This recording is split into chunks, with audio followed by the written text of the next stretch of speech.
Hey, you ever thought to yourself, you know what would be really great if I had a demon-possessed sword nearby? No? Not really? Well, you get one of those in Maken X for the Sega Dreamcast. This is a first-person sword combat game. That's right, first-person sword combat in FPS. And it's made by the folks over at Atlas. And if you look at the art style closely, you may notice it resembles another little series that they are known for. The SMT or Shin Megami Tensei series. So, is Maken X any good? Is it worth grabbing a demon sword for? Or should you just leave it the hell alone? Find out as this episode of the Game Machine starts now.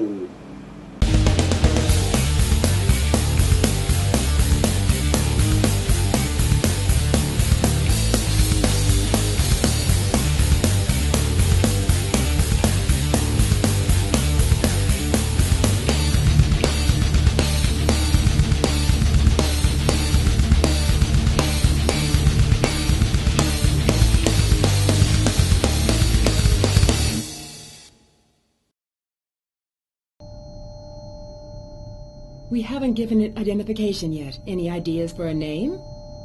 Random numbers are fine. It's just artificial intelligence.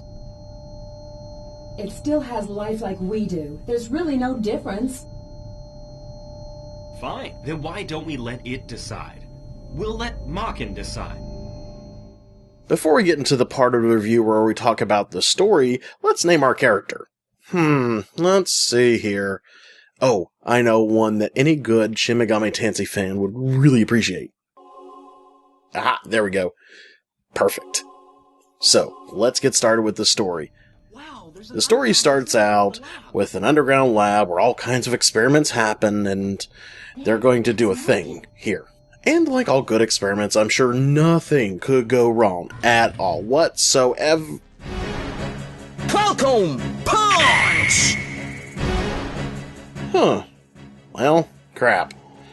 Didn't see that coming.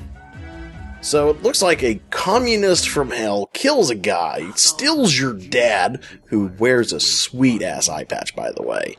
Like any good daughter who's possessed by an evil spirit, you take up a sword demon thing known as Maken, and you're on your way to save the world's coolest dad, who has the sweetest eye patch, who also has been working on horrific scientific experiments that should never ever exist. And he even put his own daughter at risk.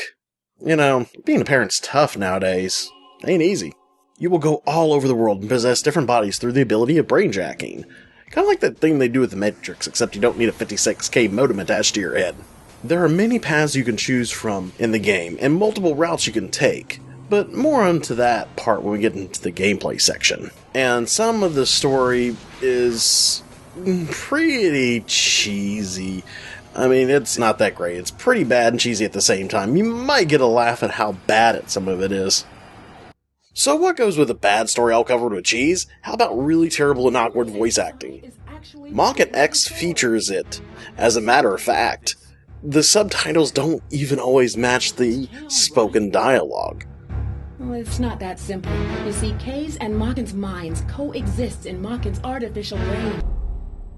It's not that simple. You see, Kay's and Maken's minds coexist in Maken's artificial brain. Now this is not the same Atlas we know today, who gets the English voiceovers right for the most part. But if you enjoy cheesy bad storytelling, then the VO, you may get something out of it, you may get a laugh out of it, but it's not great. So if you don't really know what cheesy bad means, it basically means terrible voice acting mixed with corny or cheesy dialogue. I get most companies couldn't have a budget to have great voice actors, but I don't even think these guys are trying. It's like they convinced the custodian to do VO for a Klondike bar. Custodians like clean the bathroom one day and they're like, hey, we need a voice actor. He's like, but I'm cleaning toilets. Like, here's a Klondike bar. Alright, fine. What'd I say? Demon swords? Alright, sure, whatever. You have our thanks for flying the deadly skies and, by the way, prepare to die. How could you be so daft? Of course this is a trap. And trust me when I say Klondike bars are the bomb. I would do any voiceover work just for a Klondike bar. I mean, seriously, those things are good. But thankfully, the soundtrack isn't too bad. It's got a very dark electronic music tone that'll get you pumped to slay hordes of monstrosities, or something you would find at a rave. It's nowhere near their best, but it gets the job done. Graphics don't look that bad for the Dreamcast either. It's got a very dark art style, and you can tell it's someone from the house of Shin Megami Tensei who worked on it. I mean, the art style just screams Shin Megami Tensei. It's a very modern, gothic-type art style that's pretty cool to look at. And also the various levels and places you go to, enemy types, all have tons of variety. All these different monstrosities, all these different environments, it's just fantastic. When you think Atlas, you usually think JRPGs, but this game ain't no JRPG. It's a first-person sword combat game. That's right, an FPS game. First-person sword game. Let's get the controls out of the way. The Dreamcast only came with one analog stick, so moving and turning are done with the same stick. You can hold down one of the triggers that will allow you to strafe. Yes, this control scheme is about as awkward as bumping into your ex from high school and then listening to tell you how they moved on with your life because you really care about what's going on in their life. Yeah, but eventually, unlike your ex, you'll get used to the control scheme. Other than that, it does a lot of interesting things. Remember that whole brainjacking thing? It's also known as BJ here, which cannot be used to imply anything sexual whatsoever.